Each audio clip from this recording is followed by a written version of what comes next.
presence of God. Presence of God is when my whole focus is on the Lord. Now, for example, I'm wearing glasses which are absolutely crystal clear. Now, what if I wear black glasses? What will I see? Black. What about red? Red. What about green lens? Everything will become green.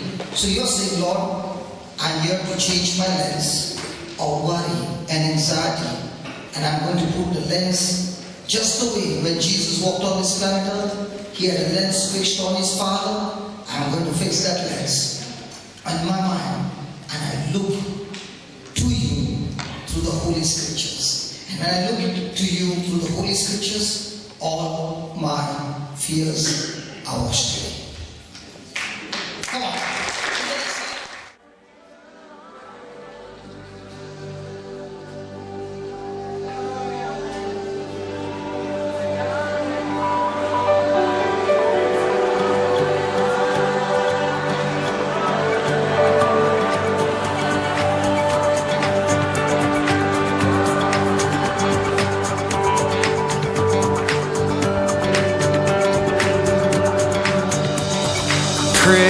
Praises rising, eyes are turning to you.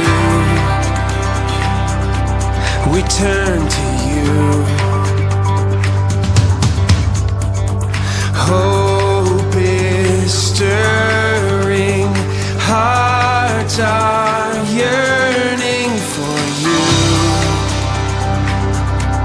We long for you. When we see you, we find strength to face the day. In your presence, all our fears are washed away, washed away. Hosanna,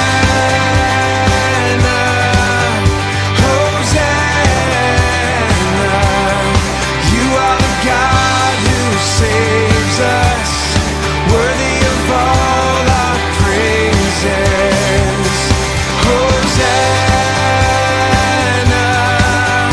Hosanna, come have your way among us. We welcome you here, Lord Jesus. Hear the sound of hearts returning to you. We turn to you. In your kingdom, broken lives are made new. You make us new. 'Cause when we see you, we find strength to face the day. In your presence, all our fears are washed away, washed away. Hosanna, Hosanna, you are the God who saves us, worthy of all our praises. Hosanna, Hosanna,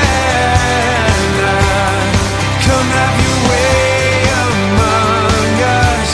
We welcome you here, Lord Jesus.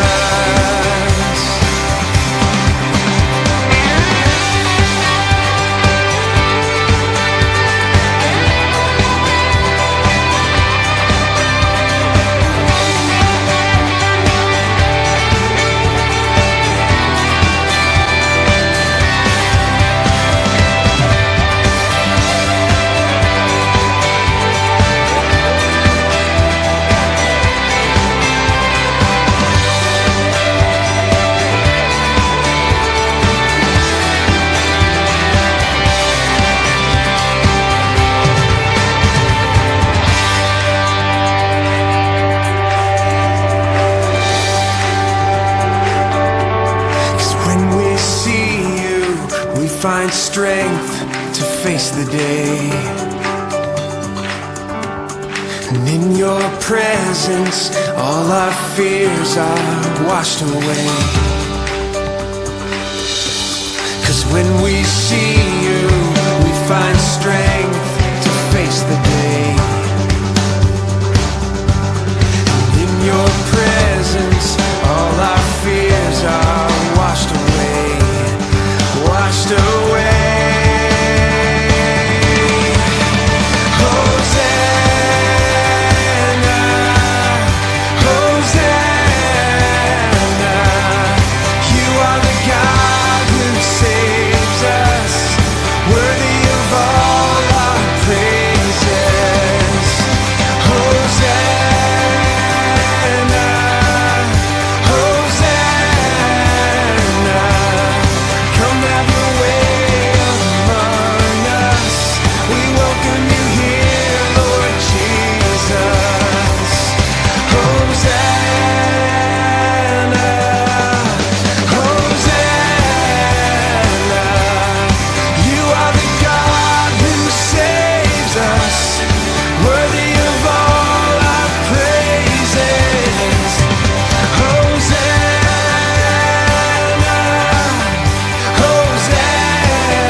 Lord, this was not a song.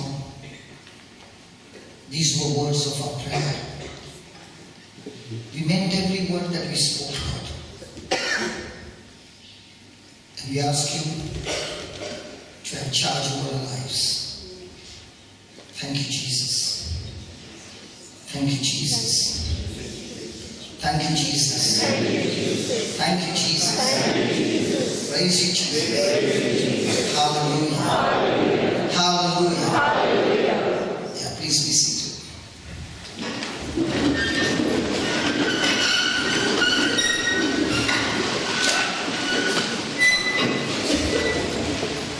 I'll start from where my brother Leo was speaking, that we are the children of the Most High God, and Jesus came to give us life in abundance.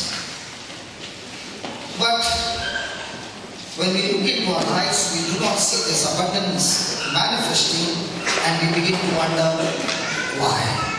Praise God. How many of you believe that God is interested in blessing you?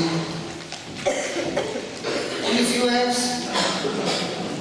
No? When I ask questions, people don't respond quickly. Come on. Do you believe God wants to bless you? Yes, good. How many of you believe that God wants to comfort you in your situation? Good. Not in Africa? Praise God. Baba, in you, does he want to comfort you? Okay. So let's look into the Bible and see the truth, asking Jesus, Lord, what is your intention in my life? And then we can go forward, right? Okay, let's go to Romans chapter 8.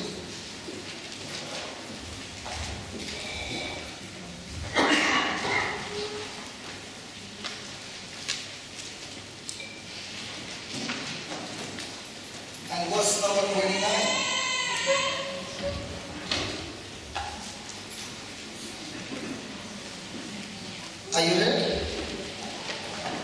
Romans chapter 8, verse number 29. Pastor, is it coming? Because at the last moment I told him to use this software and he's under tremendous pressure. Good. Hallelujah. Okay, let's read it together. For whom he did foreknow, he also did predestinate to be blessed, comforted, to be blessed and comforted. Is that word blessed and comforted, or is it there the Lord is saying to be conformed to His Son Jesus? See, He's saying for whom He did foreknow. If we are all sitting here, even before the foundation of this earth, He knew us.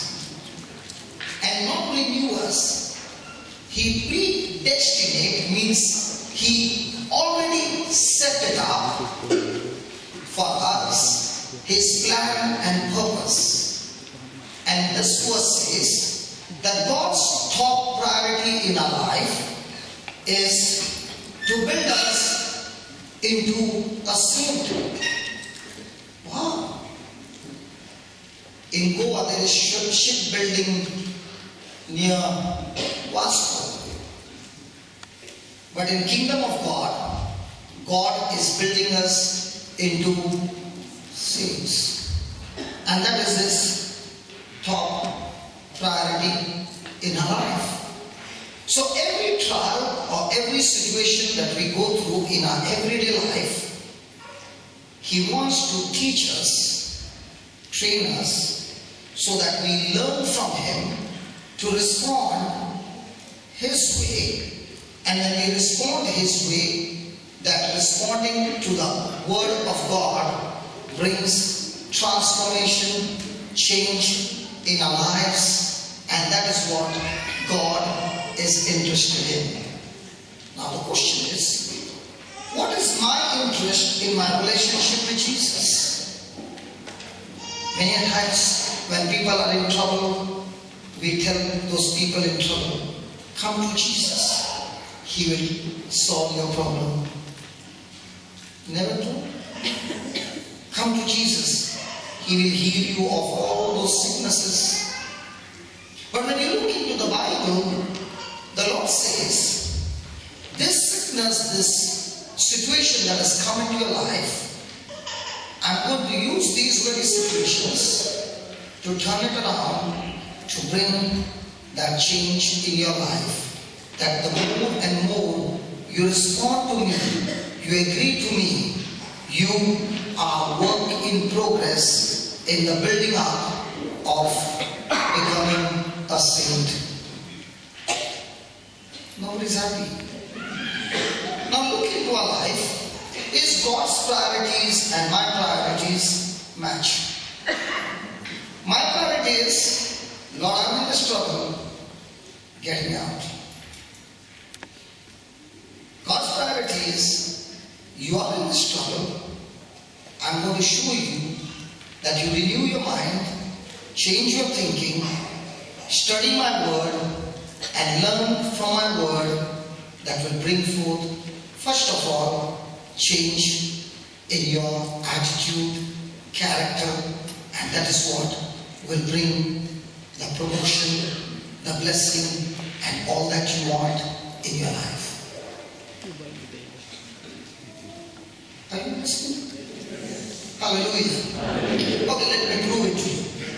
Give me Matthew 6:33. Matthew 6:33.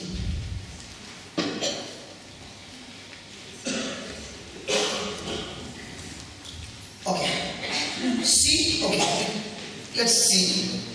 Seek you first your spouse and your children and their future, and all these things that you're seeking for will be added unto you. What's that? Hallelujah. What did he say? Seek you first. Don't you really want like these lights? These lights came at the right time. We always want decoration. In the same way, we want our children's life also to be full of decoration. Good. But what am I seeking first? And what is he saying? Seek you first. Has anybody ever applied for a job in Dubai? Or you have got it from India? Anybody came here and began to seek? Now, when you were seeking, how many CVs did you send? Plenty. Then I'm the one who is calling you for the interview. Can you come on this day? Are you going to say, I'm busy this day? No, I'm just asking. I don't know what's happening in Dubai. I'm just... Okay. Now you have to go from here to quite a long distance. Now when they called you, did they give you allowance? No? They didn't. Okay. Then you went for an interview and then they said... And then they said, come for the second round. That day also, you said I'm busy. No. Third round. Then we had a long talk. And after all the talk was over, at the end I said, we will let you know. Now, you spend your time, you spend your money, you did all those things, and now at the end, what did I say? We'll let you know. Did you ask for allowance? So what were you doing in the whole process? Seeking with that one aim, I want that job. Now when it comes to the Lord, are we doing the same? Lord, today I'm busy. Let's fix the meeting next time. Because you know, one uncle has come from India, possibly. You know, the word seek is search, and when you search and you find a little, you're not satisfied. You're saying, I want more.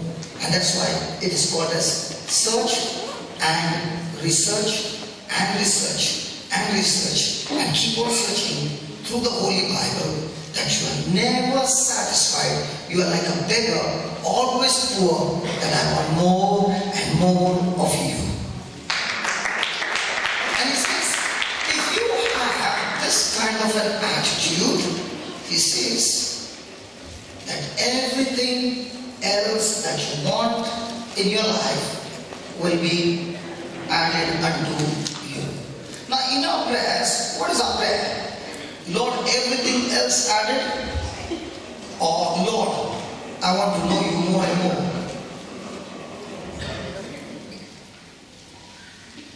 Hallelujah. Which one? So are our priorities the same with God? Or are our priorities only what can I get from God? See, God is more interested in having a relationship. And we are more interested in this relationship, what can I get from Him? I was like that. And when I found that more and more when I seek God, everything else is credited in my account. Like sometimes you go to the mall and they say, they put a poster there, buy one.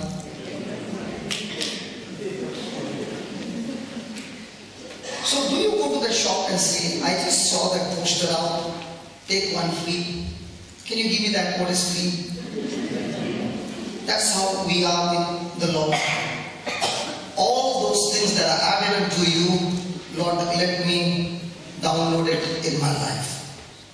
Now, today afternoon, the Lord wants to teach us one of the most important aspects where we are deceived, and because of which the devil has stopped our relationship with God, has stopped our future, our destination, and all those things that God wants to give us. So shall we go? Let's go. So first thing, what's the priority now? Seek God, His Word. Praise God. Okay. Let's go to Psalms chapter 10 and verse number 2.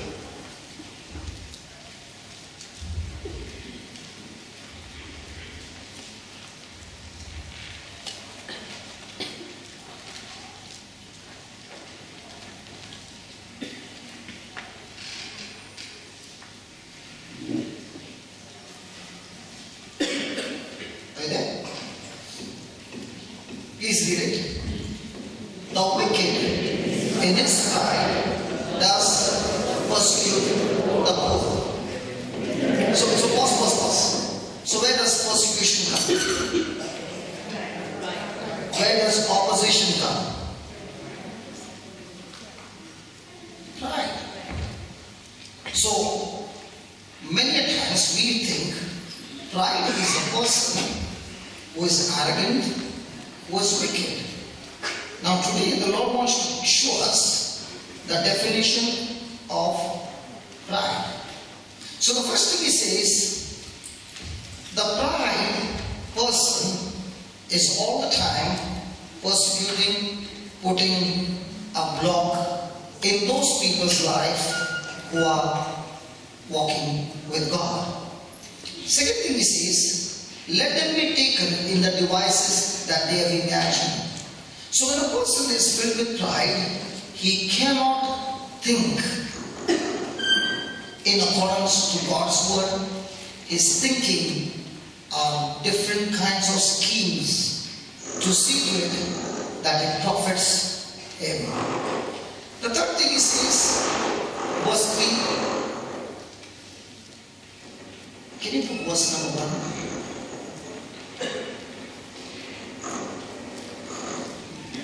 Now, is this a situation?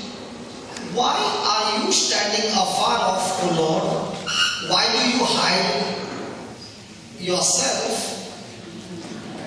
in times of trouble? Now, do we go in times of trouble? Yes. And the Lord is giving us an answer to this. Many a times when we are going through trouble, we are praying, and nothing seems to happen. And you begin to wonder, God, have you abandoned me? Have you forsaken me? But you have said that you will never leave me, never forsake me. But yet I find myself totally lonely, totally in pain and suffering, and there seems to be nothing coming out. So the first thing the Lord says in verse 2, that a wicked man in his pride does persecute the poor, let them be taken in the devices that they have imagined. The verse 3 says, for the wicked boast of his heart's desire. The wicked person has desires, or the person with pride has desires which are of the flesh. Now my brother Leo said that in Psalms 37, he says, delight in the Lord and He shall give you the desires of your heart. Praise the Lord. Now in the same way, when a person is delighting in the word, he gets desires of his kingdom. When a person is delighting in the things of the world, his heart is all the time attracted to the desires of the flesh or the desires of corruption. So the person who is filled with pride is a person who is attracted to the things of this world. His heart's desire is nothing to do with God. His desire is all about the things which are corrupted, which gives pleasure, but which is absolutely displeasing to God. And this is the covetous whom the Lord abhorreth. Next one, fourth one. The wicked, through the pride of his countenance, will not. So in other words, the person who is of pride has got nothing to do with God. He is self-dependent, self-reliant. His self is the center of his life. He is not interested in God's ways. He is not interested in God's plans or God's purpose. He is not interested in adapting God's way to do things. He is only interested in fulfilling his desires in his own way. Praise the Lord. Hallelujah. And the next line says, God is not, the fourth one. The fourth one. God is not,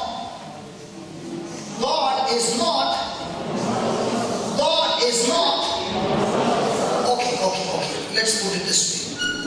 Has anybody ever got worried? Okay, now just pause for a moment and look into that situation when you were worried. Who was the center of your thinking? God or you? You are thinking about the problem, right? So, what was the problem talking about? The problem was talking about you and you and you and you and you and you and you. Was God there anywhere? No. So a person who is worried according to the scripture is what? Pride. All this time I thought, believe me, even I thought, a person who is wicked, a person who does extreme wrong things, tortures people, is a wicked person.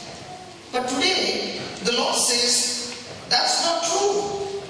A person who has no thoughts of God in his life, who is not seeking God, who is self-dependent, self-reliant, he is saying, God, I know my way, I don't want you to interfere, I know to run my life, I'm not at all interested in knowing you at all. The Lord calls that person. It's his pride that makes him go through this journey. Hallelujah. Hallelujah. Let's take for example from morning till now. We made so many decisions.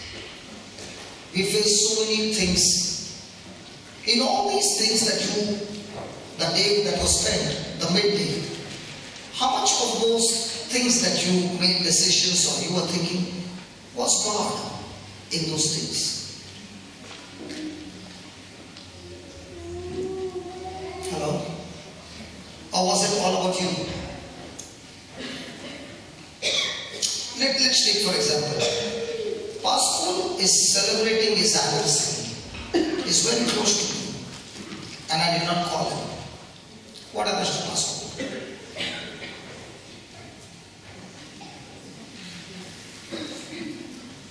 Come on, what happens to Pastor? I did not call him. Huh? He's angry, he's bitter, his mood is gone off. Why is his mood gone off? Because he's all thinking about self. And the Lord says, where self is the center of your life and God is not the center of your life, then that is called as pride. Has it happened in our life that things did not happen our way? Did we get bitter? So getting bitter is what? Now somebody will say, okay, can you prove your case? I've got many testimonies from the Bible to prove my case. Let's take the first case. Jesus. Judas comes and kisses him in the garden of Gethsemane. The soldiers come and arrest him. Did Jesus have the power to knock them all off? Yes. He is taken before the Pilate, falsely accused. Is he talking anything? No. Then he is spat on, beaten up, crown of thorns on his head, being scourged, totally wounded, carrying the cross. Then he is crucified, and now he reaches a place where the ultimate is that he has been stripped naked and those clothes or the garment, the soldiers are there casting lots for his garment. Now in a situation like this, suffering or like this pain, was he having every condition for himself to think about himself? Come on. Has anybody ever hurt you? When a person is hurt, what does he think? What's self? Now, is there any hurt greater than what Jesus went through? No. So even in that situation that he's looking at the soldiers, he's looking at the people watching him as a criminal, a person who was falsely accused, unjustly crucified, and he opens his mouth. And when he opens his mouth, what's the first thing he says? Father, bless them. You know, I said, Lord, why didn't you pray, Father, bless them? He said, if I would have prayed, Father, bless them, that would have been revenge. I said, how come, Lord? He said, let's say I prayed, Father, bless them. So pastor goes to the father and says, I want Ferrari. God says, how many? 3. God gives him. She says, I want a bungalow. How many? 4. She says, I want a job. Done. I want this. Done. Now after getting all these things, but your sins are not forgiven, where are you going? So what did Jesus pray for? He prayed for the ultimate need that these people who came against him should get, and that's enough. He did not focus on himself, but he focused on others, and that's called humility. Hallelujah. Hallelujah. Now when I am being troubled by somebody, what am I thinking? Of others or myself? And you never knew, I never knew that thinking about myself is called pride according to the Word of God. Thinking anything and everything where God is not acknowledged in those things, the Lord calls it as pride.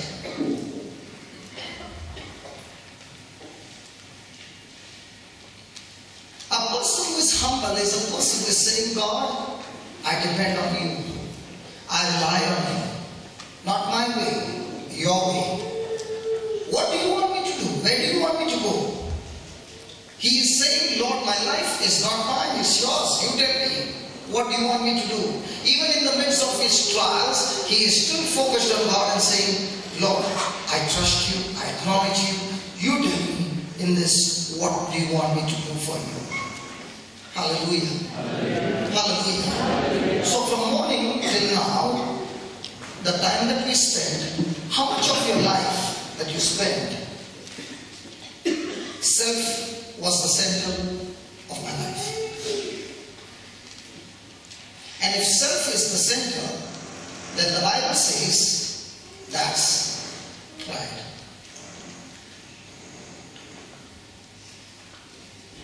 Hallelujah. Hallelujah.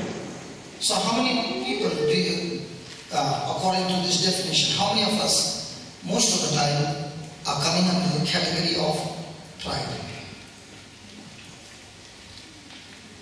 So every time you are sorrowful, every time we are bitter, it's only because I'm thinking about self. Praise the Lord. Now let's go to Proverbs 11, verse number 2.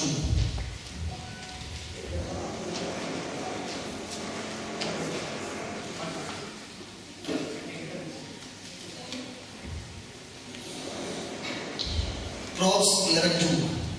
When pride comes, then comes. When pride comes, then comes shame. But with the lowly is wisdom. So the Lord says, when a person is living his life where he is making his own decisions, his own plans, and he's saying, listen Lord, I am well educated and I have this degrees and I can handle it, and he wants to handle it in his own ways. And God is not in those things. The Lord says that kind of pride will always end up in shame. And one of the very powerful tools that the devil uses is shame. For example, a person is praying to God, comes for the service, and gets the word. By his stripes and by his wounds, I am healed. Right? And as he's praying, the healing doesn't come. What is the devil going to do? He is going to use that situation and keep on talking to the person and get him into shame that God has not answered your prayer. Now, listen. The first video we learned was that I'm a child of God, born again. Did you see that? I'm no longer a slave. Yeah? Now when I'm born again, my spirit, which was corrupted because of the sin of Adam, became brand new the day I accepted Jesus as my Lord, God and Savior. Amen. And when the spirit became alive, became new, it became new in the likeness and image of God. And the spirit is always connected to God. But in my body, which is made of three parts, the spirit, soul and body, my soul has received knowledge from this word. Every person sitting here has a philosophy, means knowledge. We receive knowledge in school, we receive knowledge in college, we receive knowledge in our life through media, through so many areas there are knowledge coming out. Now the question is, our response in life will always be based on the knowledge that is running in our mind. Is it right? Come on, do you agree then? Yes. So all our life we have been trained to live by faith or senses. Which one do we believe more? The things we see or the things which are unseen? Things which are seen. Now on one side, Jesus is saying, by stripes and by his wounds you are healed. On the other side, the body is trained to believe the five senses, because the body can feel, the body can touch, the body can see, the body can hear, the body can smell, and the body can taste. So my soul is tuned to believe things which are seen. And now comes the battle. Because all our life we have been trained to allow our body to rule over our life. So decisions which were made based on what my body is saying or what my senses are saying. And now, when I came to Jesus and I began to study the Word of God, I realized that according to the Bible, there are things which are much powerful than the things which I see, and I got to be making a decision. Either I agree with my spirit, which is due to God, or agree with my body, which is always longing for corruption. And that's the battle that goes on every day in our life. And when a person can speak, by the wounds of Jesus I'm healed, but at the same time the person is worried, what happens? Is that person agreeing to the spirit or agreeing to the senses? And then comes frustration, because the person says, I prayed so much, but nothing happened. Bible doesn't say you pray so much, things will happen. Bible says you believe this much, everything will happen. Because our focus is how much can I pray? God said, no. How much are you willing to believe? And when things don't happen, shame comes, condemnation comes, now comes the focus always on self. And as long as your focus is on self, pride will lead you to shame.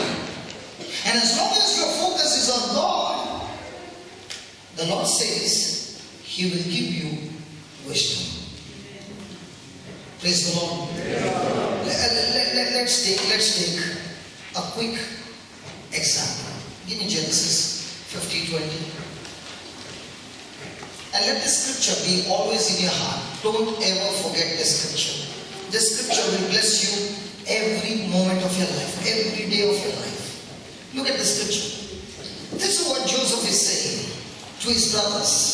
We know the story of Joseph. His brothers sold him as a slave. He was falsely accused by the Egyptian master's wife, and then he was put in the prison. He went through all those tragedies, and now Joseph is talking to his brothers who are filled with fear, because now Joseph is the governor and they wanted to kill Joseph, and now the whole thing has changed, and now Joseph is talking to his brothers. Look what he's saying.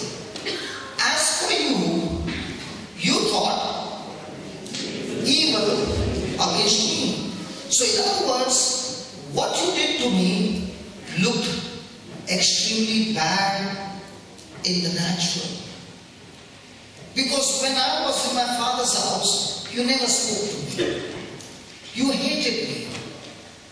And when you sold me as a slave, it looked like my whole future is over. But, in other words, when you were selling me as a slave, God even had a plan in that negative thing that you are doing. But you did not know it, I did not know it, because my God is a master planner. In other words, he's saying, when you sold me, it looked like checkmate, game over. But Joseph is saying that in my life, when I was going through every negative situation, my focus was only on one thing, on my God.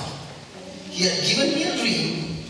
He never said what would be the work in progress, but he only said the finished product will be that I will make you a great man. So even though my situations were bad, but God was the center of my life, not myself, but only God. Now when negative things happen in our life, who is the center of your life? Joseph had that dream that encouraged him, that built him up, that he kept saying to himself, no matter what I see, I can see the end result, what God had promised me, and I'm fixed on it. My friend, you might be going through certain situations which are talking to you and saying it's hopeless, there's no way out. But look, God is a God of hope, and He's talking to you and He's saying, when you are looking at those situations, you are in pride. And as long as you are in pride, I cannot do anything in your favor. But if you turn your mind and renew your mind and change your thinking and learn, say that learn. Say that again. Say that again. You know what's the biggest bondage in our church? Our biggest bondage is that we think that when a preacher comes and lays hands on him, like we download the applications, like that downloading takes place. No. When the preacher lays hand, he gives you a jump start, that's all. We got to. And how will we learn? In a classroom like this? Never. We will never ever be able to learn in a classroom like this. In the classroom like this is only a theory class. Let's see how Jesus learned, then we'll come here again. Give me Hebrews chapter 5 and verse number 7. Hebrews chapter 5 and verse number 7.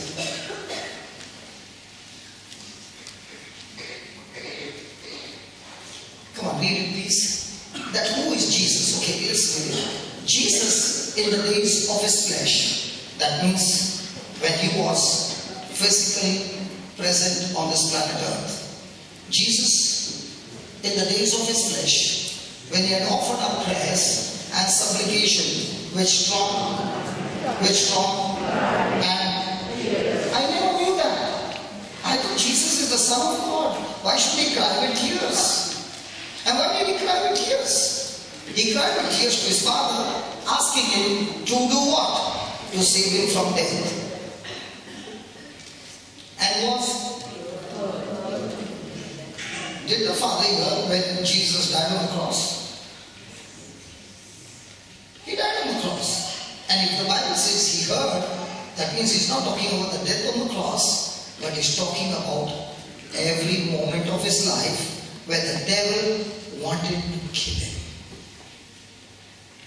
And the Bible clearly says that Jesus would be crying every night in prayer with loud cries and tears.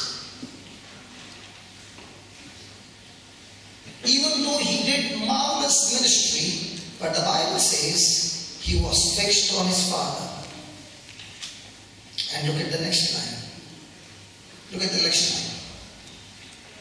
Though he were a son, yet the Holy Spirit came upon him and downloaded everything. Yet learned what? He learned obedience by what? So how am I going to learn to depend on God? How am I going to learn in my relationship with God? How did Joseph learn to have a relationship with God? In the midst of his suffering. Is there anybody here who has got no suffering? That's a bad news for you. You can't learn. Is there anybody who has got no suffering? Good. That means we are all qualified to learn. Listen. That clapping was very poor. Listen. When I go through a situation, there are two ways of thinking. Jesus' way of thinking is, I'm going to learn. I'm going to learn something new and overcome it. So Jesus' mindset was of a victor. But in our life, we have been trained right from childhood, anything that is negative is a bad news. And bad news is only evil. That bad news which is evil, when I am fixed with God, He will teach me, He will train me, He will make me a champion and teach me to overcome it. So the question is, when you are sitting here, what kind of a mindset you have? Of a victim or a victor?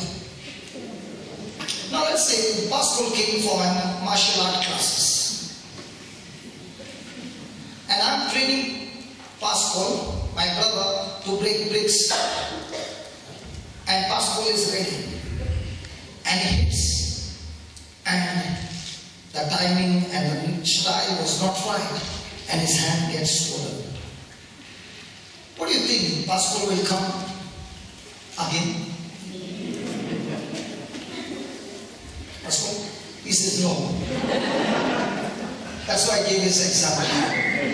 Okay, Pascal, now you are coming for the next training. Cycling. And I was teaching you and you fell down and your leg is bleeding. Will you come now? That also you will come. Now I know why you don't drive the car. Come on, how many of you fell while cycling? Did you give up? No. So at that time, were you a victim or a victor? But there are some who fell just once, and now when they see cycle, they start shivering because their mind is. In the same way, the Lord is saying, I myself learned through suffering. Put that 50-20 again.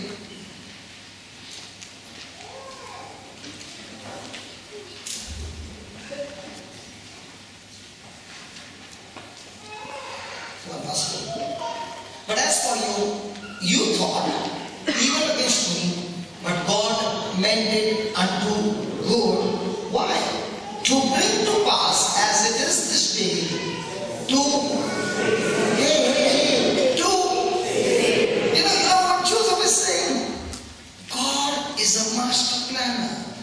After all these years, I began to realize that God on purpose allowed those things to come into my life where He could teach me to rely on Him. And He began to teach me in such a way that when I began to rely on Him, He began to do things which were supernatural. And now when I look behind, I can see that God has picked me up from that position and made me a governor. And when He gave me that promotion of a governor, He's saying, I now understand God gave me all those training to depend on Him, because this job, what I've got right now, requires more responsibility. And when I look into the natural, I'm not qualified for that position, but because I'm all the time tuned to God, He gives me the wisdom by which I'm successful in this position. And when I'm successful in this position, I have become a tool for God, not only to save my family, but the whole family in Egypt, all the people in Egypt, and the people around the world. So in other words, the Lord is saying, my friend, whatever you're going through, He wants to teach you not only to overcome, but make you a champion. And when you become a champion, there will be a time when you will be standing before others and saying, hey, I was in a bit more deeper than that. I was trying with my own senses. I was trying with the psychology of, with the philosophy of this world, and I went deeper and deeper till I made a decision to get into that knowledge that comes from the Word of God. And the moment I made that, I humbled myself before God, and that's what changed my future. That's what made me strong. That's what we were singing. When we look at you, Lord, we get a strength that I can face my truth. And in your presence, Lord, all my fears are washed away.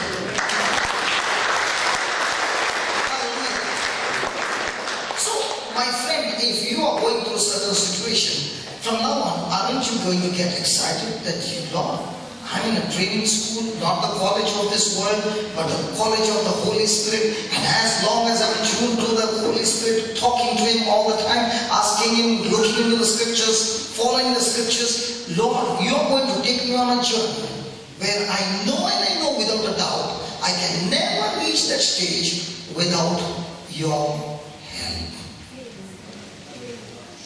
And if I reach this stage, the reason is that you want to make me like Jesus. Just as Jesus lived His life for His Father.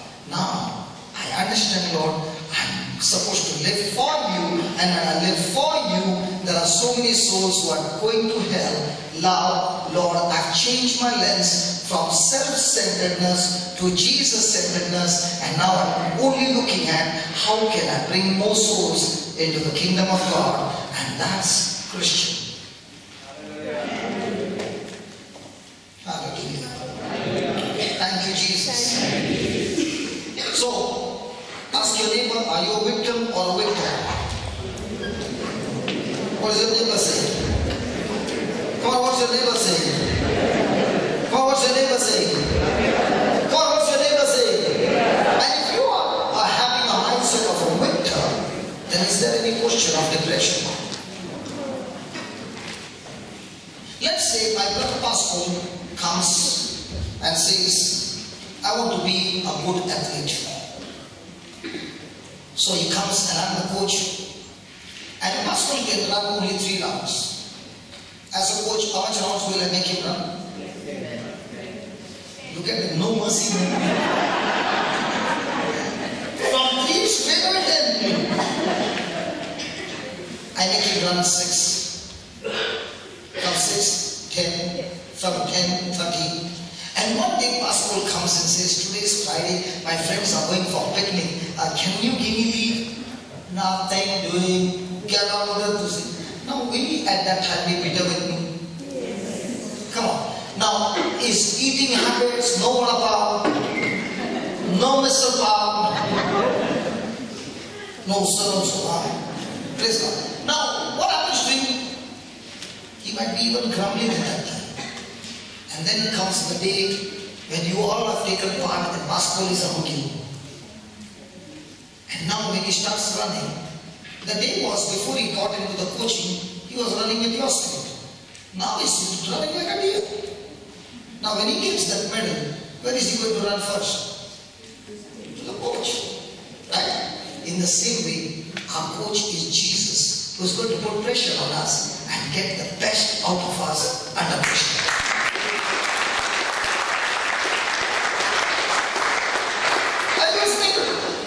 Like my brother Leo said, the last time he told me to share my testimony, I could not speak. If you see my video cassette that I used to have, the VHS of my marriage, I could not talk. I could never ever imagine, 33 years of my age, 33 years of my age, I never ever taken a mic in my hand. And that day, I prepared all the speech my uncle had given me in writing nicely, I kept it in the coat, and during that time, I did not find it. No joke. And I'm searching everywhere, and the cameraman also trying to go into my pocket. And I was sweating, and I could speak just 2 or 3 words, and I was totally shivering. Now what did God do? He began to work in me. In the same way, God is working in everyone. But the question is, am I willing to make Him the center of my life? Or is self the center of my life? Now for example, somebody, I tell them, go and stand on the stage and take this mic. Will that person feel shy? Why is that person feeling shy? Because that person is thinking all about self. So what is shy? Right? Hey, are you feeling shy? That's right. God says, get up and share your testimony. What will they say? Shy, right? I thought pride is standing with a anything that is focusing on yourself. Self is the center, is pride. Now let's see what is God going to do with pride. Let's go to 1 Peter chapter 5. Can I continue? Yes. Yeah. 1 Peter chapter 5, verse 5. Likewise, you younger, submit.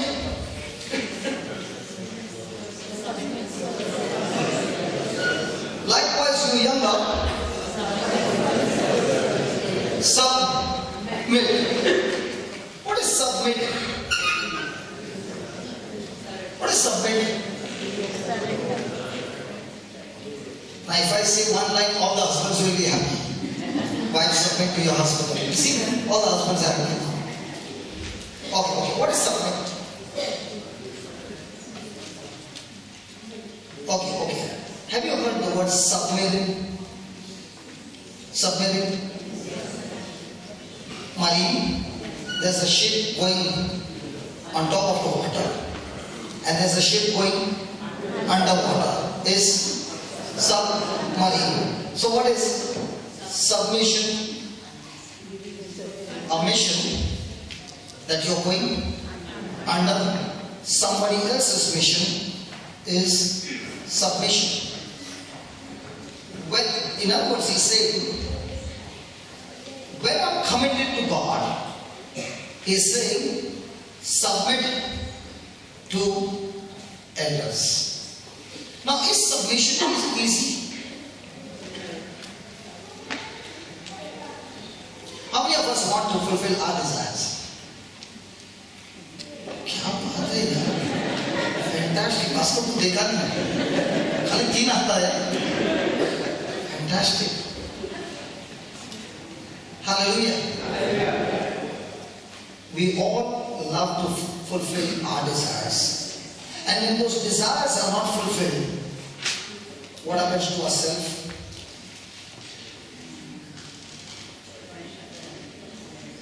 It's hurt, it's bitter. Come on. And what is the Lord saying?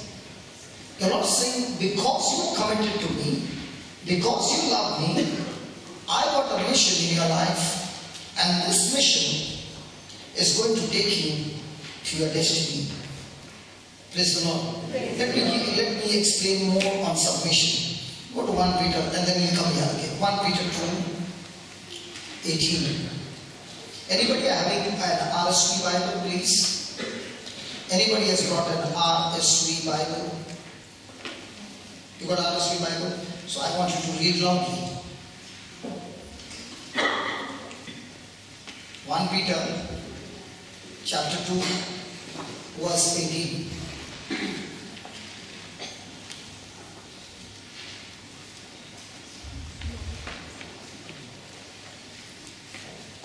Vicky, Peter is neighbor of John. Yeah. Servants, be submissive to your masters with all respect. कितना fast पढ़ता है? Servants, be submissive to your masters with all respect. Then, Not only to the kind and gentle, but also to the overbearing. or even to those who are harsh. Now, who do we like to submit? The ones who are loving us, kind to us, or the ones who are harsh? But here is the Lord saying, submit to everyone. Hey, don't say next line. That next line I am not getting here, that's why. Yeah, put the next line. Okay. For what credit it is? Pause. For what? In Dubai, when you say credit, all eyes open up. Is he talking about credit card? Hallelujah. Now he's saying, can you read that? For what? For what credit it is. For what credit it is? If when you do wrong and are beaten for it. तो एक scripture ही बुला दिया है. For what credit is it? If when you do wrong and are beaten for it, you take it patiently. उसके आगे वाला. That's 19. 19, yeah, read 19, you went to 20 minutes. For one is approved if mindful of God, he endures pain while suffering unjustly.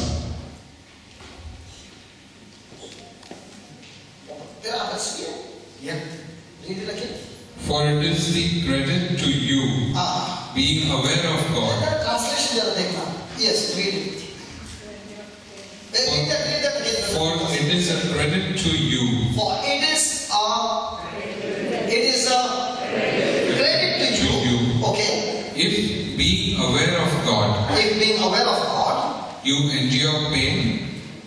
what? You endure pain If I endure pain, I will get credit. while suffering unjustly. And suffering also unjustly. Anybody has ever suffered unjustly? Nobody. Any married people?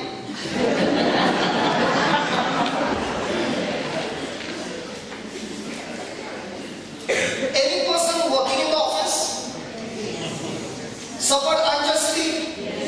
Congratulations. There's a credit in your account. And somebody will be there. Somebody will say, I'm working in that office for the last 20 years. I did not even get one year of promotion. Suffering unjustly for 20 years and you're sick. Read that again. You want to read it again? I'm going to ask questions. Yeah, read it again. For it is a credit to you, if being aware of God, Okay. you endure pain while suffering unjustly. So, again, Pastor is working for me. And I am unjustly irritating him till the time he comes that he quits his job. Now, will he get a credit?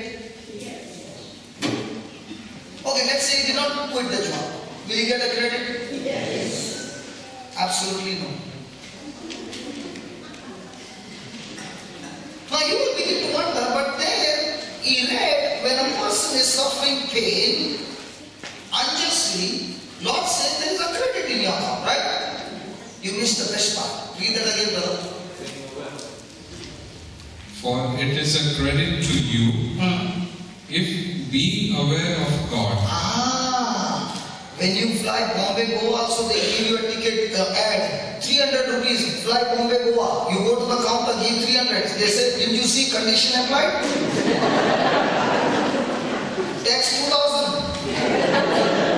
Here God is also saying, don't take only one part, look at the full part. If being aware of God. Now the pastor is not opening his mouth in the office because he's a timid fellow. And he's bearing the pain. Will he get credit in his account? No. Now, pastor is working and he comes and tells his wife, I can't bear anymore. And the wife is saying, listen, sweetheart, 3 children still in school. Loan also is there. Whatever happens, keep your mouth shut for her. You know, last time you lost your job, 5 months. Do you remember that? Please. And pastor is bearing the pain. Why? Because of God conscience? Or because of children conscience? Now what are you bearing pain for? In your pain, are you God conscious? Or situation conscious or something else? And as the Lord says, if it is something else, there's no credit in your account, because now when you are suffering with bitterness. You are suffering with grumbling. Is there any lady who has got children? Children? You are the only one, praise God. This is going live, huh? They will think ladies in Dubai, no children. Okay. Now, when you are pregnant, what comes to your mind? Your focus is the baby after 9 months. But during the process that you go through, lots of pain, lots of those things, do you go and tell your husband, I can't take any more, let's abort the baby? And that time I was so slim, look at him, how are you? Now look at looking like a cylinder man. Did you see that? Your focus was only one thing. I'm doing it for that baby. And if the doctor said, you have to give you 20, you say, give me 30, no problem, but I want the baby. Correct, mamas? Yes. And thank God for that attitude. That's why we are born. Hallelujah. So in the same way, he's saying, if you're conscious of God and saying, Lord, anyway, I'm doing it for you. And I love you. And I'm ready to go through all this, but still continue to agree with you and live for you. The Lord says, then there is a credit in your account. So ask your neighbor, how many credits have you lost till today? Nobody's talking about it. Nobody asked anybody.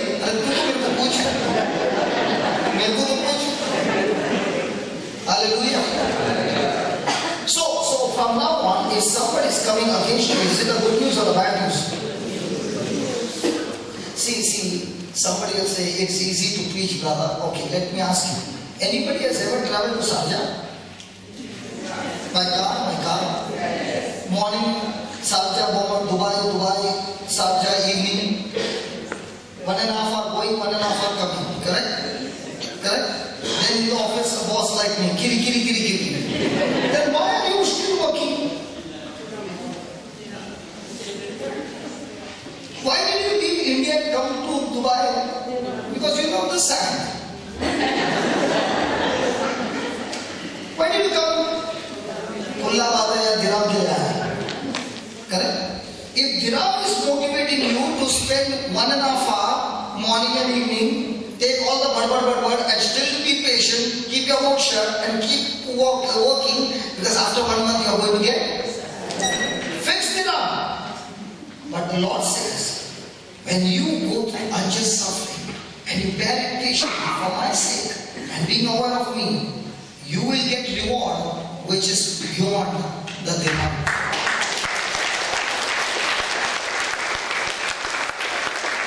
And to do that, there is one thing important which is called submission. Because my flesh doesn't want to separate. My flesh always wants comfort. And my spirit keeps telling me, I got to submit to God. Hallelujah. That's why when Jesus said, when somebody slaps you on one cheek, give the other one. When two are over, then you punch him. Come on. Now somebody will say, in today's world, brother, if I keep doing that, they will take advantage of me. You know when will people take advantage of me? When I am self-centered. When I am not centered, the good news is God gets into the matter. Amen. And I prove to you through the scriptures. Praise the Lord. After that, brother.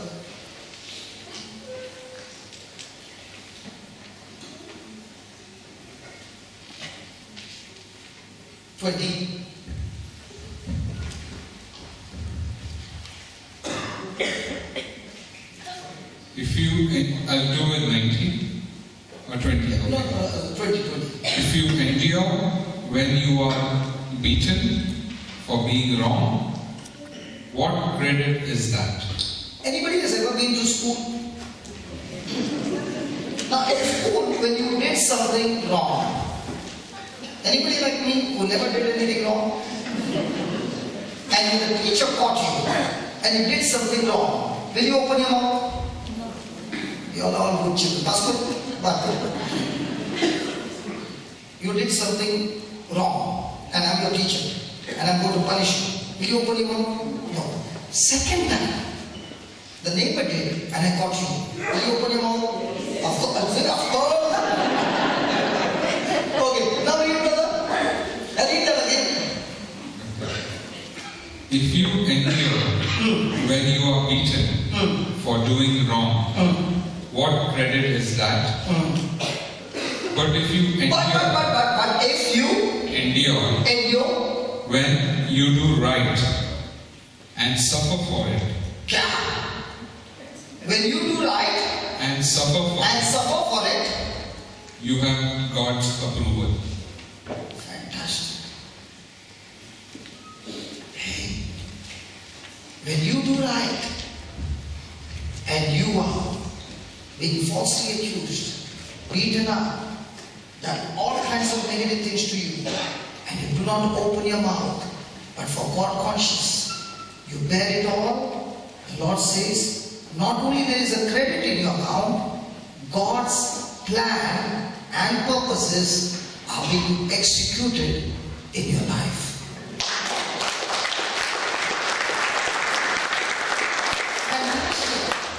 Now, somebody's flesh will start screaming, but what about justice, man? If that fellow is troubling me every day, don't I need justice? How many of you want to pray for justice? You're a Christian? How many of you want justice? That is also not good. I have to ask again and again. How many of you want justice?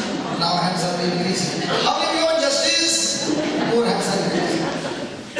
Never ever go to God and ask for justice. You are in a big mess. Now somebody will say, why? The Lord will say, okay, Pastor is troubling you, you want justice, you want me to punish you? Okay, I will punish you, Pastor.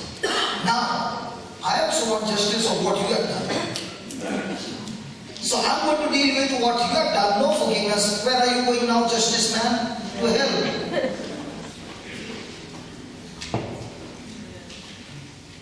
Anybody Everybody wants justice. No hands lifted up. The truth has set us free. Praise God. Hallelujah. Hallelujah. So what is the Lord saying? Submission is the key to promotion. Submission is where I am committed to get under the mission of God, to get under what God is asking me to do. Hallelujah. Hallelujah. Hallelujah. So let's go to 1 Peter chapter 5.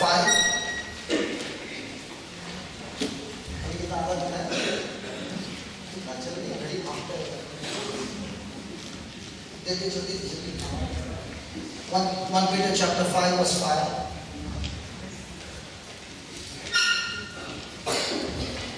Likewise, come on, read that. Likewise, you younger, submit yourself unto the elders. Yes, all of you be subject one to another. Now, another example. Our school is in the choir, church choir, and I am the music master. And there are all choir members. Our school is sincerely coming for every service, practice, and on the day the choir is there, the mic is kept far from Pastor. Now Pastor is singing, but his voice is not coming on mic. Now will he get offended? Why is he offended? Because if his voice does not come on the mic, it will not get amplified. And if it doesn't get amplified, God in heaven is good. And I can't get it, Pastor. Come on. When things don't happen our way, do we get offended? Can we get under God's word? And if it is under God's word, can we subject to one another? And then he gives us the answer. What happens when a person subjects to one another? He says, be clothed with humility. So what is the meaning of the word humility? Humility is a person who is submissive. And submissive not with a bitter attitude, but submissive, committed to God. Have you ever heard like this? One lady goes to the other lady and says, yeah, in my department, that fellow man purposely every time come and irritate me. What has ever used that term? Purposely. Purposely. Nothing was there but purposely he will come. Have you heard that? Submission is purposely, even if my emotions are negative or anything, purposely I am committed to God to obey His word. And when a person has got that kind of an attitude, God calls it humility. And then he says,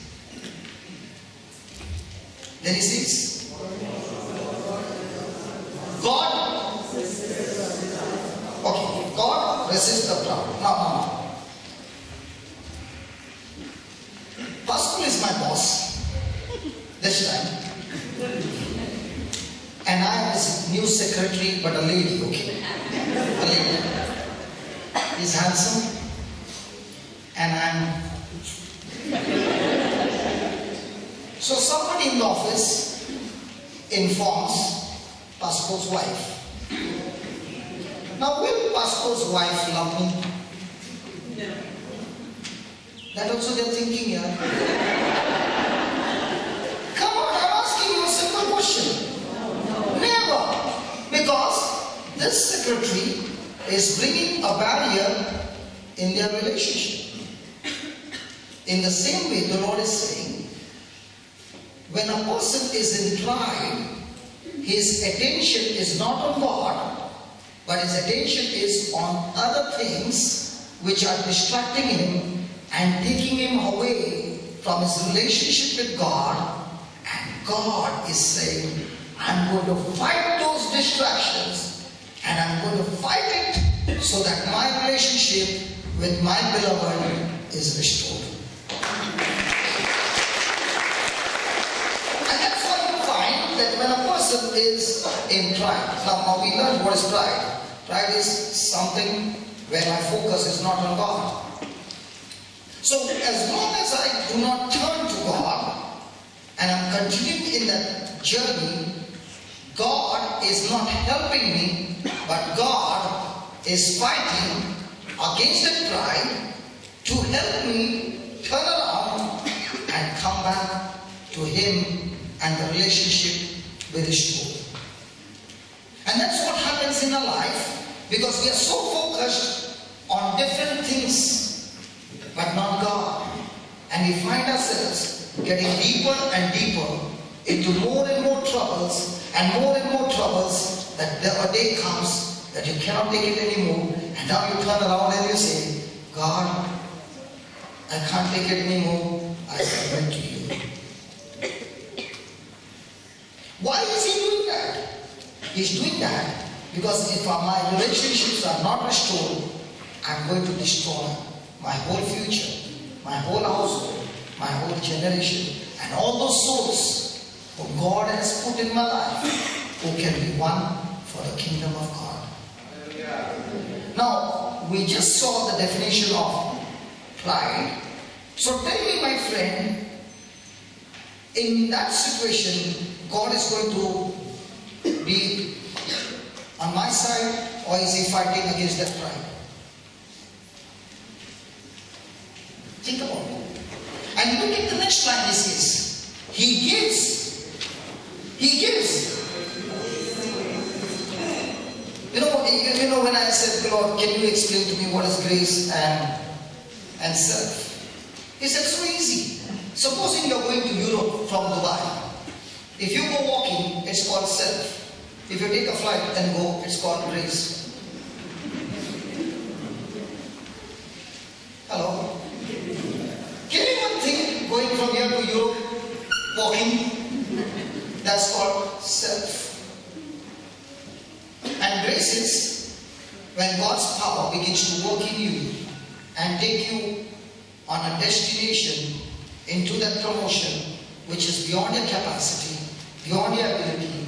That's grace. So in other words, He says, when you turn around and you repent and you renew your mind and you clothe yourself with submission and humility, now my grace will work in your life in such a way that you will be lifted up from that situation that is coming against you.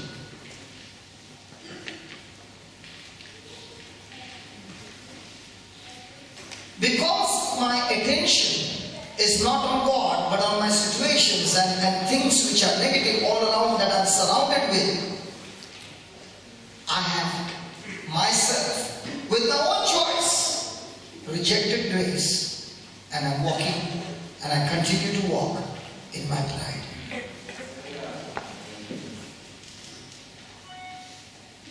Hallelujah. If you want to look at any kind of testimony in the Bible, any testimonies, check out the person who got victory, that person to receive the power of God activated by which he got supernatural result. You find that person had turned himself to God. He is no longer relying on himself. He said, God, I cannot do it. I need your help. God wants His children to depend on Him.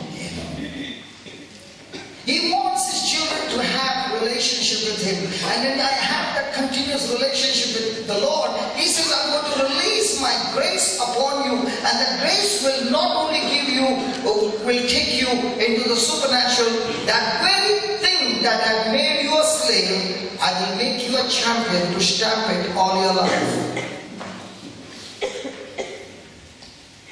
And that's what you find in Joseph's life. That's what you find in David's life. That's what you find in Daniel's life. That's what you find in Abraham's life. That's what you find in Isaac's life. Every person, every hero you find, they humbled themselves before the Lord, and when they agreed to what God said, it is God who lifted them There are people who made blunders. But God is a loving God. Let me tell you this. God does not look at your past to give you a future. No matter how bad your past has been, when you turn around and come to Him, His grace will find you and change you and make you victorious. If a person is in self, he is working extremely hard but is living a superficial life, there is no evidence. But a person who is living by grace, there is always an evidence of God's supernatural hand upon that person. There's always an evidence. You know and you know without a doubt that this person is not qualified. But yet, it's the grace of God that has promoted him what he cannot achieve in his lifetime. So which one is good? That I continue to walk in pride where I make myself the center of my life? Or I take myself out and put others as the center of my life? And the more and more I put others as the center of my life, I am now running the race, not with my ability, but with the grace of God. Amen. So, you can close your eyes and ask yourself for a moment, what am I walking?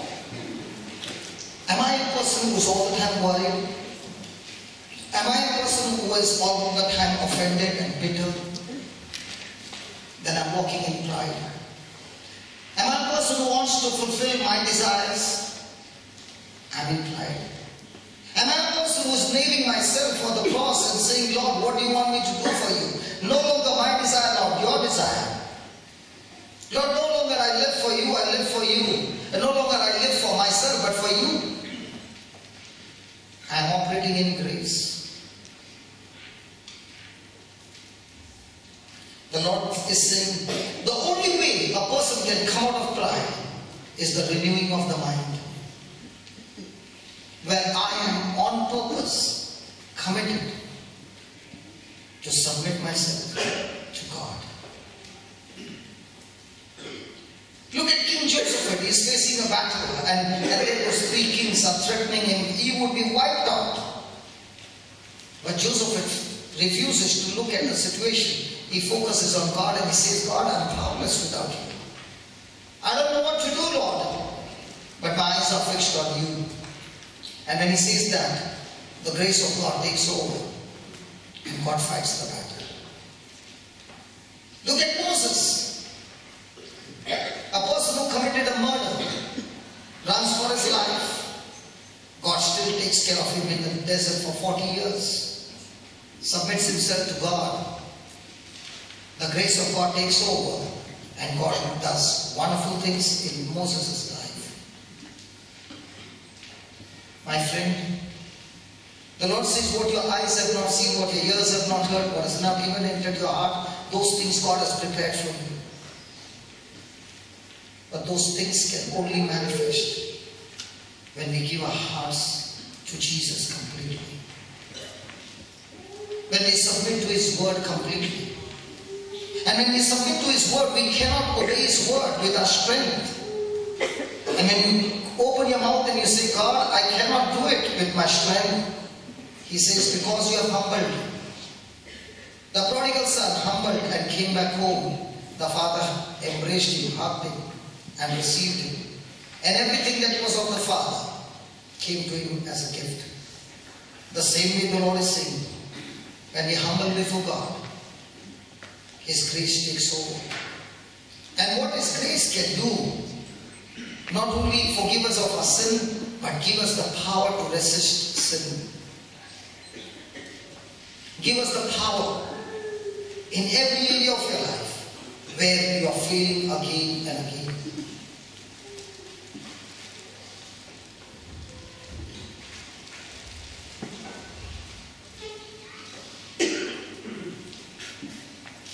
O Spirit of God,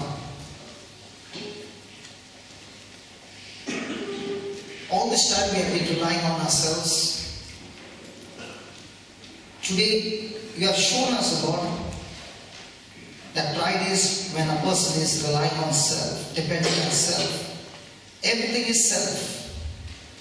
And a humble person is the one who crucifies himself on the cross willingly and is depending totally and completely on you. Lord, thank you for showing me that when I walk in pride, you are not fighting against me, but you are fighting against those things that are taking me away from you. And until I change, until I renew my mind, I will never be free from the struggles. The struggles will destroy me.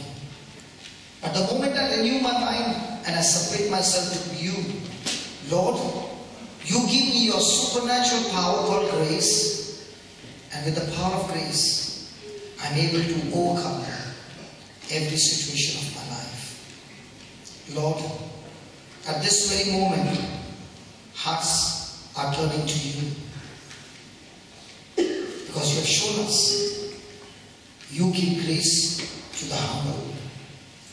Grace, that power that gives us victory, that power that you are willing to give it to us, even though we do not deserve it.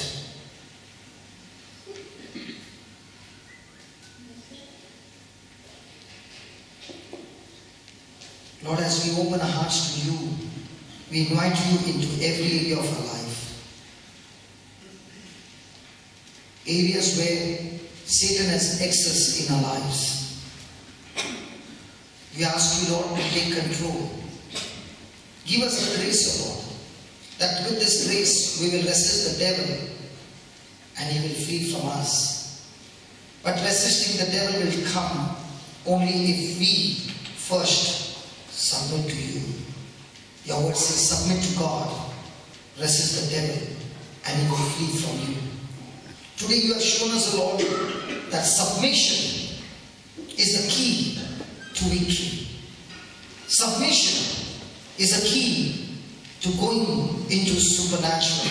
Submission is the key where we will discover the plan, the purpose, the future, the destination that you have for us. Oh Lord, we thank you, we praise you for teaching us this truth. And from now on, it is a war in our mind. On one side, the flesh, the self, wanting to be the center of our life, and on the other side, God and others to be put to be the center of our life. Thank you, Lord, for showing us this truth. In Jesus' name. Amen. Amen. Can we give the Lord a big hand?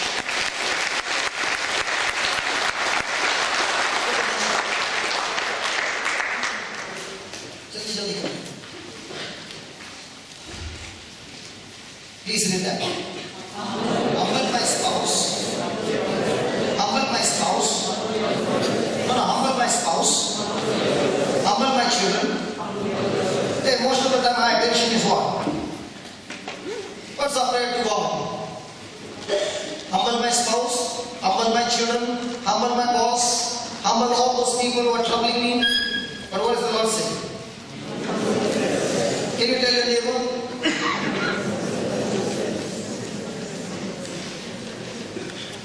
Humble yourselves means renew your mind and agree to God. Humble yourselves, therefore, under the mighty hand of God, that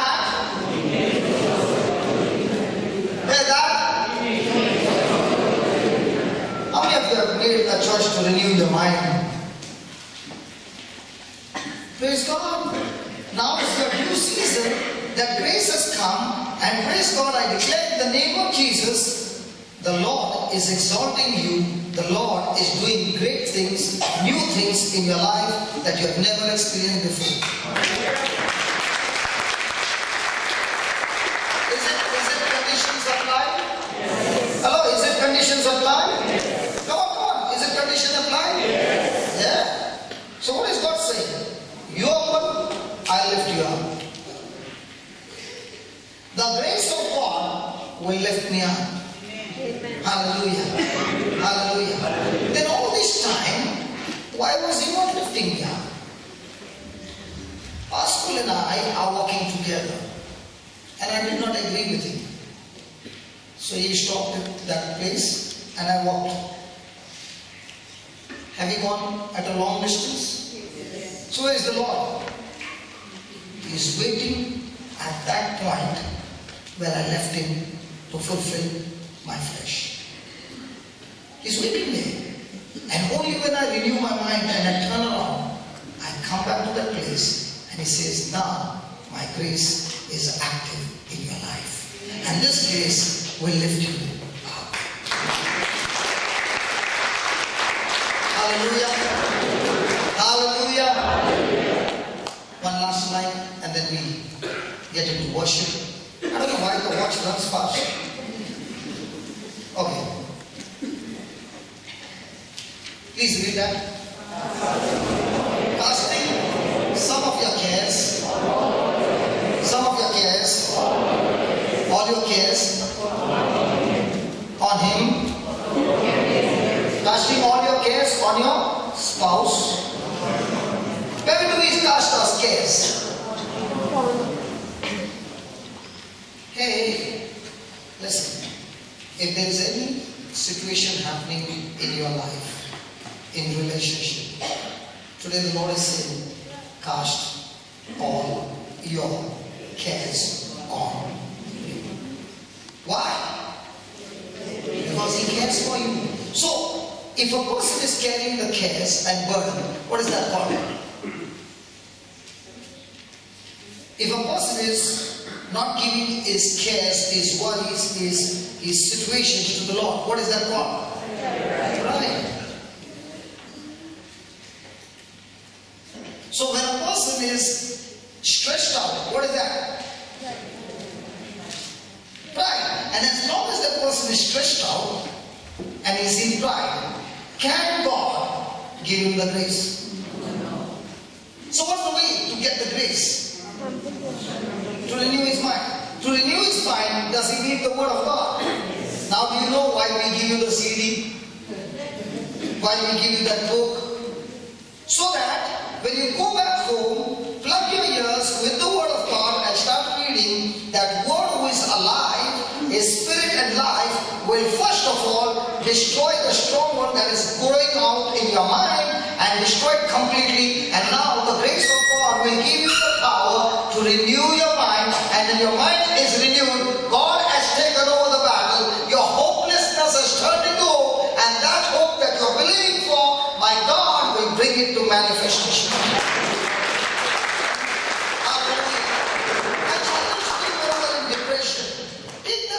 Not because it's mine, it's not mine. It's the Holy Spirit who is teaching that.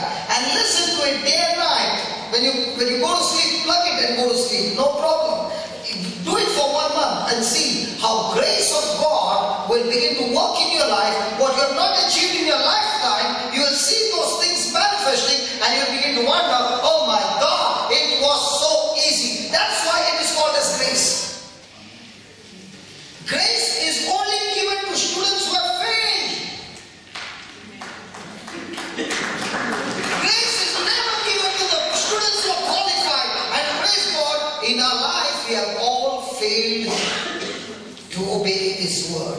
And that's why God says, I know you have failed, but when you humble yourself and listen to me and submit to my word, my grace will qualify you and take you to the next level.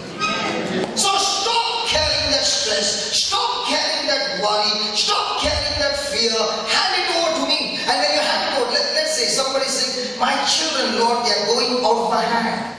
Okay, how much are you stressed out? Tremendous, because you can see with your eyes, physically, things happening. And you're worried and you're praying and nothing's happening. It's nothing happening because you're still operating in pride, because you're still carrying worry. But now you're saying, Lord, you said in Isaiah 54 that great is the peace of my children, for they are taught of the Lord. So Lord, from now on, I give my children to you.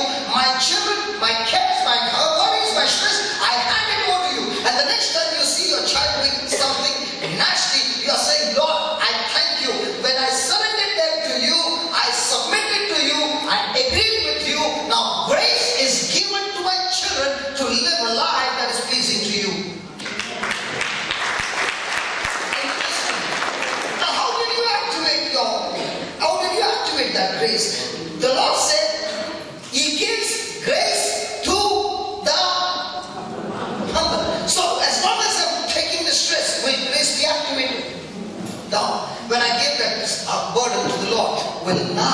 grace be activated. Oh, yeah. So are there some things that you need to give to God? So before you leave this place, hand over those cares. And every time the devil comes and talks to you, open your mouth and tell those scriptures and say, this is what God said. He's going to teach my children. And when my God teaches my children, let me tell you, every night I should pray. Can you see one? Hallelujah. You know what was my wife's prayer? At the band of fair. She made a prayer and she said, God, I cannot take it anymore. Do what you want. One thing I ask from you, change. She made that prayer and from there on began all the chaos in my life. Dham, all negative things. And those negative things happened. It looked like God never answered the prayer. But a nut like me, who would never change, had to go to the pit where I would break and then I would cry out and say, God help me, and He would snatch me out and one day make me stand on a pulpit.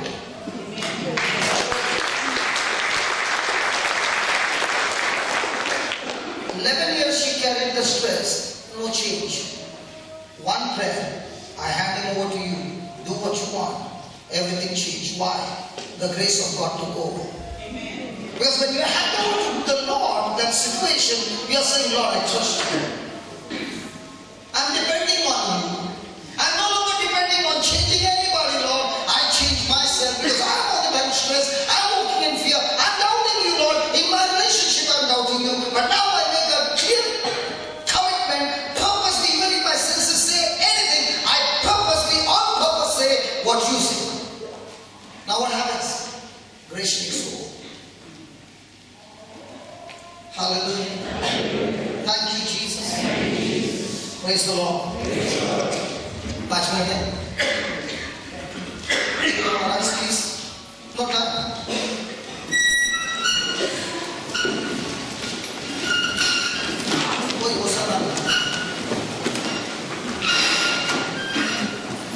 Hey, listen. We are not going to sing a song. We are going to speak to the Lord all that we have heard. Did He say only renewing of the mind can get me out of my pride? Come on. Is my desire the center of my life? Then I'm in a problem. Make God the center of your life. And grace will take over. Hallelujah. Come on.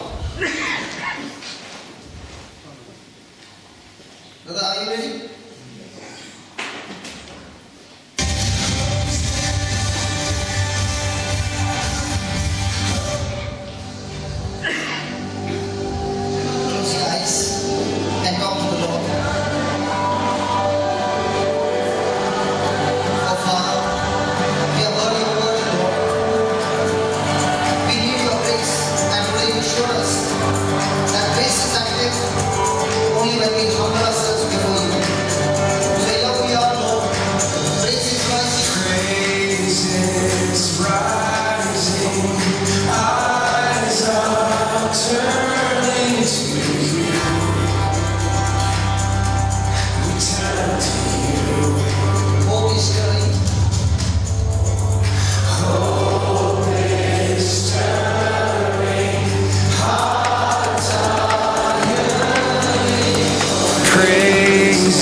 Turn to you.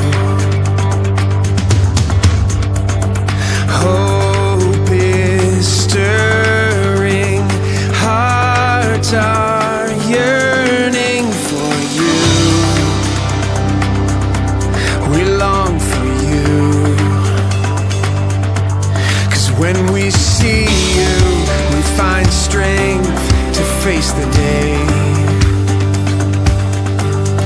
In your presence, all our fears are washed away, washed away. Hosanna, Hosanna, you are the God who saves us, worthy of all our praises.